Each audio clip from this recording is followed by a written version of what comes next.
YCP నేత గన్నవరం మాజీ MLA Vallabhaneni వంశీని విజయవాడ పటమట పోలీసులు అరెస్టు చేశారు. హైదరాబాద్ రాయదుర్గంలో అరెస్టు చేసి విజయవాడకు తీసుకెళ్లారు. కిడ్నాప్, దాడి, ఎస్సీ/ఎస్టీ అట్రాసిటీ కేసు ఆయనపై నమోదు చేశారు. వైసీపీ అధికారంలో ఉండగా గన్నవరం టీడీపీ కార్యాలయంపై జరిగిన దాడి కేసులో వంశీ A71గా ఉన్నారు. గన్నవరం టీడీపీ కార్యాలయంలో కంప్యూటర్ ఆపరేటర్గా పనిచేస్తున్న సత్యవర్ధన్ను కిడ్నాప్ చేసి బెదిరించినట్టు వంశీపై ఆరోపణలున్నాయి.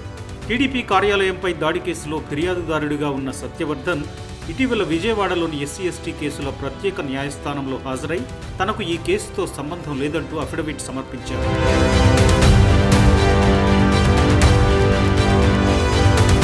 ఆ తర్వాత తనను బెదిరించి తప్పుడు వాంగ్మూలం ఇప్పించారని ఆయన పోలీసులకు ఫిర్యాదు చేశారు.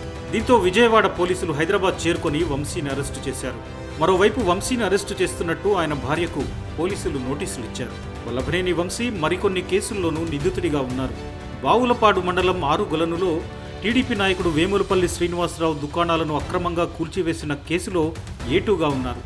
ఉంగుటూరు మండలం తేలప్రోలులో ఎన్నికల సమయంలో ఎమ్మెల్యే యార్లగడ్డ వెంకట్రావుపై హత్యాయత్నం కేసు, గన్నవరం మాజీ PSCS అధ్యక్షుడు కాసరనేని రంగబాబుపై దాడి కేసు, హనుమాన్ జంక్షన్లో నకిలీ ఇళ్ల పట్టాల కేసుల్లో వంశీ నిందితుడిగా ఉన్నారు.